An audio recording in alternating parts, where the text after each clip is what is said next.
My husband's mother is an absolute nightmare. She won't leave us alone. We're trying to get wedded and we just want to live in our own home by ourselves. But she's insisting that she moves in with us, and you will not believe how far she goes to make this thing reality. I wonder why people get into things without taking the time first to all plan properly. If there's something I would never do, it's to get into marriage without making adequate provisions for my children. I come from a family of 7. My parents gave birth to 3 girls, 2 boys, and I was the 3rd child and 2nd girl in the family. Besides my older sister, who's now married, we all still live with our parents who were average earners. This made everyone start fending for himself or herself from a very young age. As expected, some of us, most especially the guys, fell into one vice or the other. I would not say that I don't have skeletons in my cupboard, but I sort of cleaned myself up after college when I got into a relationship with Ryan. Ryan was the only child of his parents who were equally average salary earners, and he was a nice guy. I can say for sure that his parents pre-planned their marriage. Unlike my parents, they knew that they could not afford to give birth to a multitude that they couldn't provide for. So they settled with just having one child. In my opinion, they did not just do themselves good by giving birth to a child, but society would equally benefit as there'd be no children anywhere causing problems, like my brothers, because, well, their parents lacked their financial means to provide for their every need. Ryan and I have been dating for some time when he asked that I met with his parents. He had informed them that I was coming over to see them, and we were all eager to see each other when tragedy struck. He lost his dad to an accident that involved the vehicle colliding with a trailer. Everything was put on hold as arrangements for his father's burial was about to start. His father's death hit his mother so hard that she was sometimes lost in thought. I wouldn't blame her. Losing someone with whom you've spent over 30 years of your life is not something you get over quick. After his father was buried, I advised Ryan to set up a business for her, so that she could get her mind off of her late husband. It was then he decided to set up a flower shop for her. The plan of using business to distract her mind was working, as she's currently not as sorrowful and depressed as she used to be. It's been 2 months since her late husband was buried, and Ryan finally decided it was the right time to meet with her. I would be going to see her in just 2 days. I hope everything goes well. What's up, everybody? Mr. Reddito here. So this story's an interesting one. It's kind of written as a diary format, so there's multiple months in between each update. The next update, it did not happen for 3 months, almost 94 days.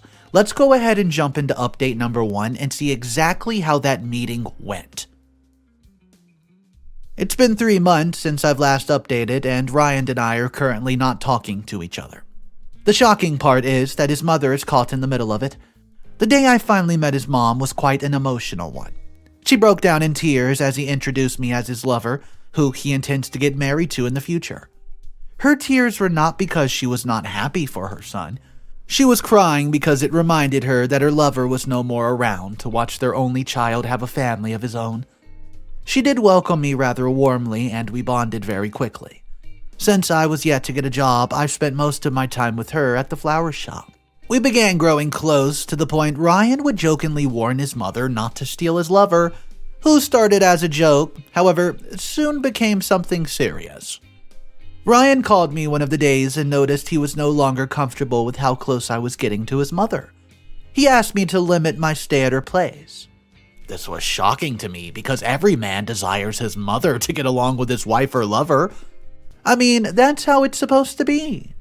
Why then would my lover, who had supported us coming close to each other in the first place, now turn around and demand that I keep myself from her? Besides, I wasn't just willing away my time at his mother's flower shop. I was actually a great amount of help to her physically and emotionally. She needed someone to talk to Ryan and was always at work, so I respectfully just asked to know why. And he claimed his mother was beginning to use our relationship to manipulate the both of us. He seemed rather vague to me, and he went ahead to point out instances where his mother had gotten me to ask him for something. I almost laughed it off, but I could see my lover was serious with his demands. I could not understand what was wrong with me doing his widowed mother a favor. What was wrong if I granted her a few requests? She was soon going to be my mother-in-law after all. I ought to treat her the same way that I would treat my mother. All the same, I told him that I could not just distance myself from her, as she would suspect there was a problem, and possibly begin to antagonize me. Ryan had already thought of that, and he told me that he'd spoken to one of his friends who owned a restaurant, and he was willing to employ me by next week. That would be a fitting excuse to stay away from his mother a little bit. I resumed work at the restaurant the next week that came, and I had less time to spend with Ryan's mother, though I still tried keeping in touch every now and then. I got a call one day while at work. It was Ryan's mom. She sounded distressed, and I was quite shocked. I asked what the issue was, and she said that she was in urgent need of $5,000, with no one to turn to. She claimed she had spoken to her son, but he was not willing to help her out. I was in a dilemma about what to do. Though I did not have the money, I knew that I could borrow that amount from a friend at work, and probably repay it by the month's end when the salary came. I got the money, and I gave it to Ryan's mom, though I warned her not to let him know about this at all. I know it's somewhat wrong to go against my boyfriend's wishes, but I was avoiding the scenario where his mother would feel like I've turned on her son away from her. The month finally came to an end, but our salary did not come on time. My colleague became growing impatient, and she picked a quarrel with me. It got to the ears of my boss, who was Ryan's friend, and that's how he got to know that I was in debt of $5,000. I couldn't lie when he asked what I had used the money for and why I did not come to him. I told him it was for his mother. Ryan was cross with me. He claimed that I was giving him every reason to not trust him. He walked out on me, and he's refused to pick up my call ever since. Update number 2. It's been a few weeks. So, it's been weeks since I've last posted, and there's just been drama everywhere I look. After going against his wishes to raise money for his mother, Ryan tried avoiding me for a while. I felt bad because it was just wrong. I said yes to his mom when he'd already said no, and I never consulted with him. I finally went to visit his mom and explained to her what was going on. She already knew about it. I pleaded with her to help me talk to her son. He would not remain angry with his mother forever. We both arranged a meet during the weekend when Ryan was at home. We met with him during the weekend, and thankfully he gave us a listening ear.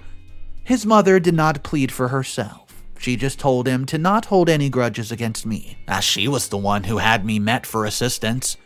While she was talking to him, I got on my knees and asked for his forgiveness. Ryan wasn't a soft-hearted fellow. If it were most guys, the relationship would have been over in a second. I'm pretty sure he had been missing me all the time he refused to pick up my phone. He just wanted to send the message that he was hurt. Ryan, well, he forgave me pretty easily, and he began disclosing this to his mother. And me, what had the plan all along. He said that he had been saving all this while to buy a house in a different part of the city, where we could both live when we got married, as we obviously could not live in his mother's house. And that's why he had to decline his mother's request. He was trying to cut all his expenses. His mother quickly exclaimed at the mention of buying a home. She said that she had a friend who was into real estate and could help us get a very nice home in the same area where she lived, at an affordable rate. Ryan was not comfortable with buying a house around the same area his mom lived, but he wasn't willing to push the matter. He simply promised to think about it.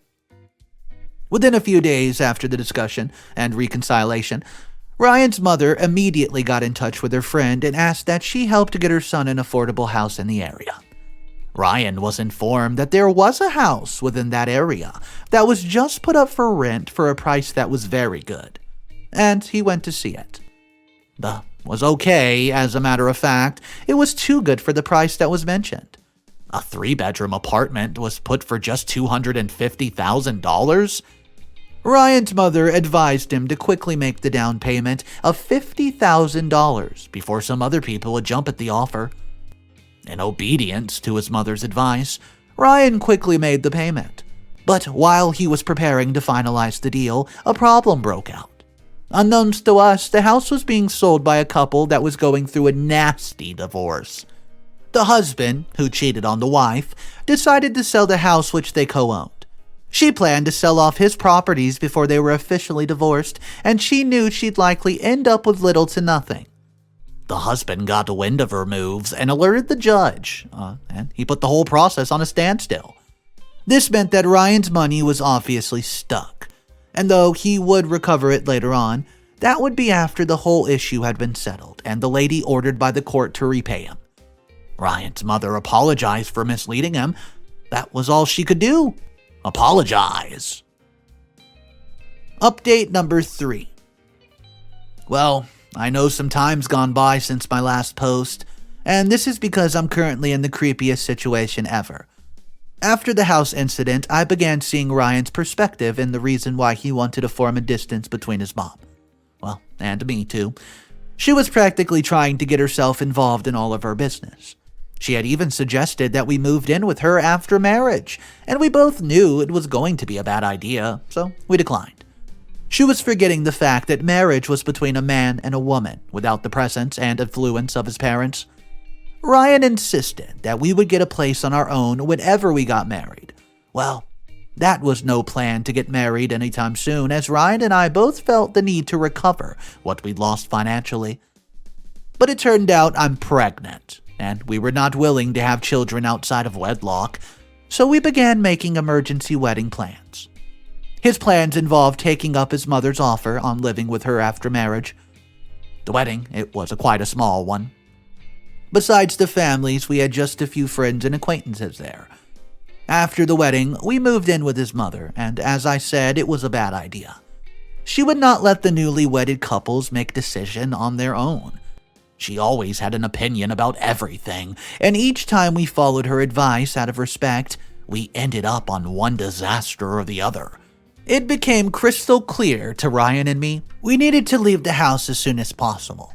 There's no point in waiting to gather money just to buy a house when we could rent one. And, well, be gone in peace. We found a place in a different part of the city and we informed his mother what we would be doing, moving out. But she did not receive the news well. She began sobbing that we wanted to leave her all by herself. The moment I saw her tears and all, I did not doubt that this woman was a manipulator who wanted to keep us there to live with her. We didn't fall for her plan, and we decided to beat her at her own game. We informed her that we had canceled the plan to move out, and we would remain with her. This was a lie, though. We needed to take her by surprise. I was in my 3rd month of pregnancy when Ryan and I moved out one afternoon after his mother had gone to her flower shop. We did not inform my people of my whereabouts, so my mother could not trace us. And we both had to change our mobile line so we could not track us either. I had to resign from the restaurant where I worked, and Ryan informed his people to bring his mother's notice whenever she came around the office that he no longer worked there. We did everything to sever ties with her. It came to her as shock when we did not return home for days. She couldn't file a missing person report at the police station, as it was clear we packed our belongings and even left a note. Ryan left a note which stated we'd moved out and asked that she not bother coming to find us. But that was not all. He equally left a sum of $10,000 for her upkeep. His mother was still a young woman in her late 40s who had a business of her own, and so she would do just fine if she wanted to.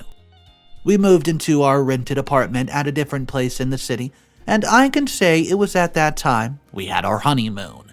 It's a time that we found ourselves alone. I mean, the peace and serenity we enjoyed were like no other. Ryan continued working at his office while I stayed back at home nursing my pregnancy.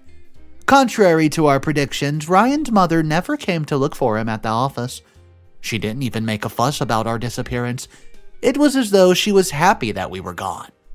Time soon went by rather quickly and my pregnancy was due. I soon gave birth to a bouncing baby girl, and I spent 2 days at the hospital. Ryan informed just a few friends. We did not inform either his mom or my siblings, and we did not want to risk them finding out where we stayed. After we returned home from the hospital, we began receiving visitors who came to congratulate us. Everything was moving on well, till somehow someone showed up at the door with a smiley face. It was Ryan's mother. Ryan and I have never been so shocked in our little life. We each wondered how she could have gotten aware of the fact that I had been put to bed, how she knew my address, and how she came to our house the very day when we returned from the hospital. It dawned upon us that his mother had been keeping tabs on us this whole time, and that was why she did not want to raise an alarm when we seemingly went missing. She probably knew where we were staying the whole time. We could not say or do anything yet as guests were around, and so we just looked on at her, and she went about attending to matters like it was her own home. Ryan and I both confronted his mother at the very moment our guest left the house. And, well, he asked her for the obvious questions that were lingering in our minds as she flared up.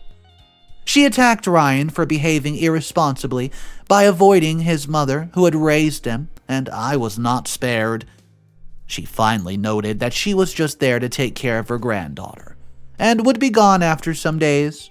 After some days? This woman just did not want us to live in peace, and I don't know why. It's been some days, but yet she has not packed her things and left her house. Ryan and I are currently not at ease having her around. He's been spending less time at the office and more time at home for fear of the safety of my daughter and me. This is creepy, and I hope his mother leaves soon. Update number 4. A lot's been going on since I've updated a couple weeks ago. My mother-in-law remained at her house as, well, hell-bent on staying. The whole thing set us on our edge as we did not know what to expect. He contemplated asking her outrightly just to leave the home, but because it wouldn't paint a good picture on us, he let the whole thing slide. Luck finally shone on us when there was a need for her to attend to her flower shop, which she'd locked up all this while.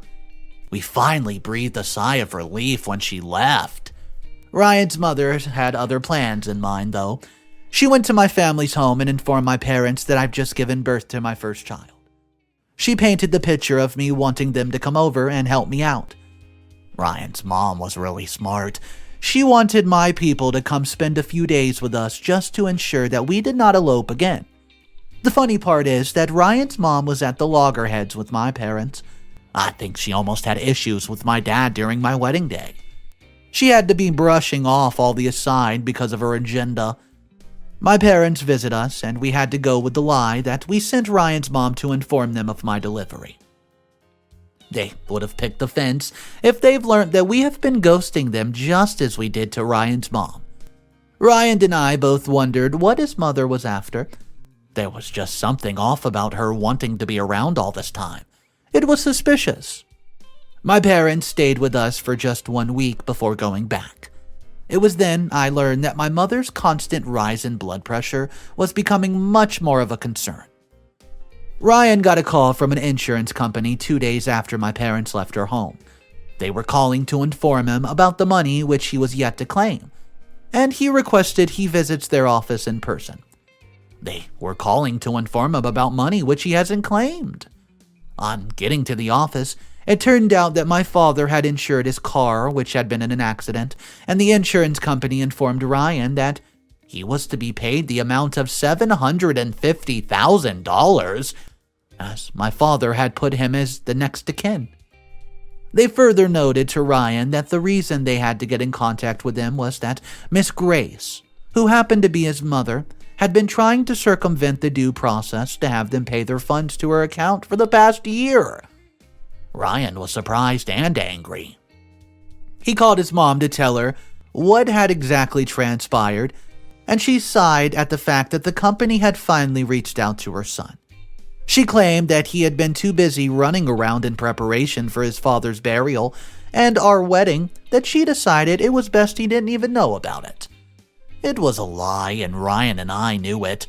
She wanted to keep him in the dark because she wanted the money for herself.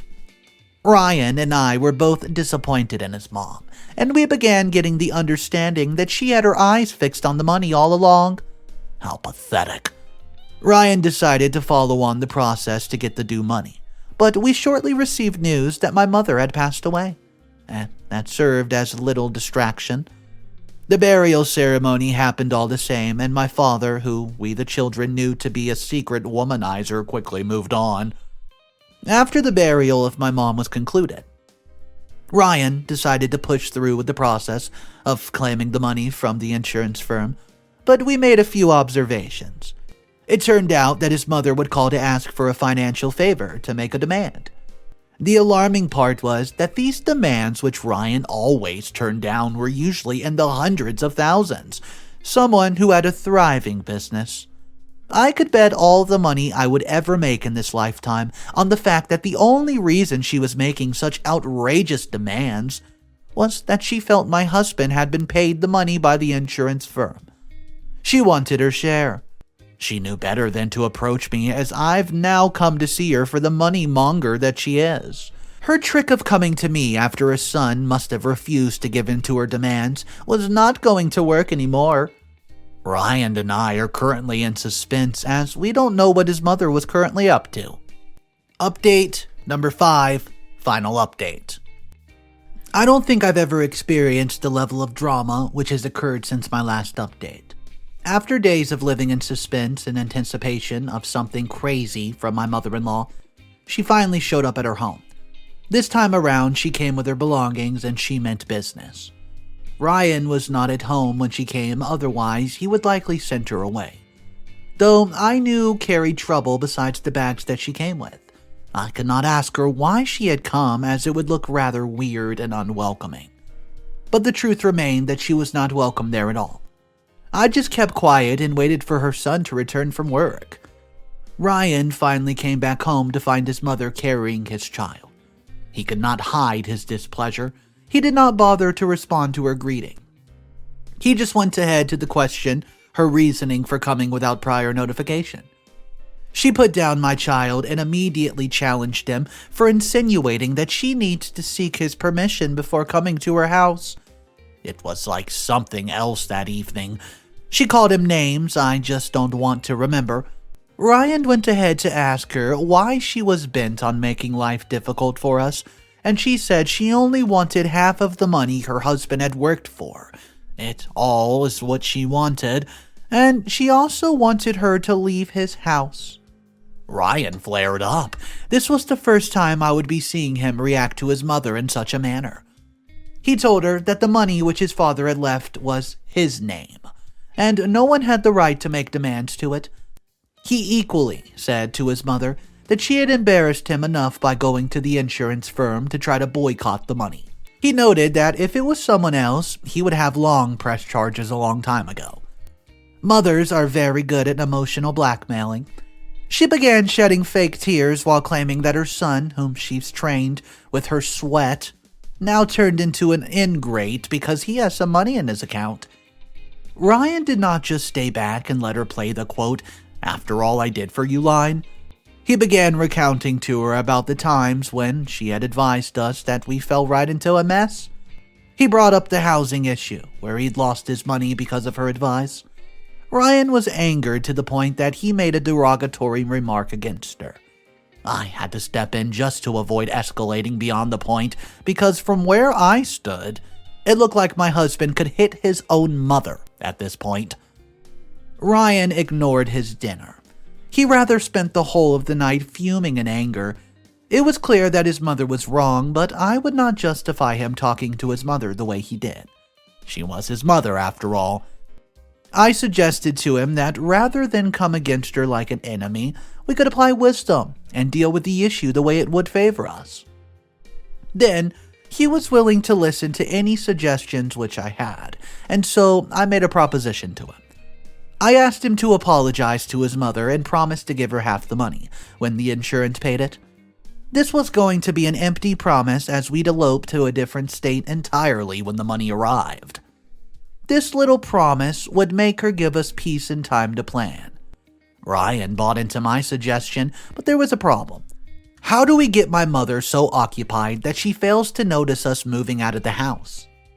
She had locked up her flower shop before coming to the house, and she was determined not to leave until she got her share of the money. So we devised a plan. More like a mischievous payback plan. We would set her up on a blind date with someone she disliked so much. My father. Ryan got up very early the next morning and went to his mother. He apologized for how badly he behaved the previous night, and he promised to give her half the money when it was paid. His mother lightened up. She later approached me when he had gone to work and praised me for talking to her son. She hailed me as, quote, the woman who can keep her home. I laughed on the inside, if only she knew what was coming to her. We enjoyed peace within the next few days that followed, and my mother-in-law and I began bonding. I soon began suggesting to her about giving love another chance. She admitted to being a human who still had emotion and, well, sexual desires needed to be met, but said that there has also been no interest from nowhere, and she was not sure how her son would welcome the fact that she wanted to move on barely 2 years after his father died. Ryan, though, gave her the go-ahead to do so. He noted it was best for her, and her husband would want her to do so too if he was alive. I promised to help set her up. I went to my father and told him that I wanted a favor. He cut me short before I could even speak further, and he exclaimed he had no money. I laughed it off and told him that I didn't need his help with money, I just needed him to go on a date with a friend of mine. My father immediately showed interest in the prospect of going out with a friend of mine, who by his estimation was going to be as young as I was. He readily accepted, and I promised to keep in touch with him. A week later, Ryan informed me that the firm had paid the money to his account, but he told his mom that they would do so in 2 days. His mom was so excited, but we had a surprise for her. I informed her she had been set up for a blind date with the guy the next day.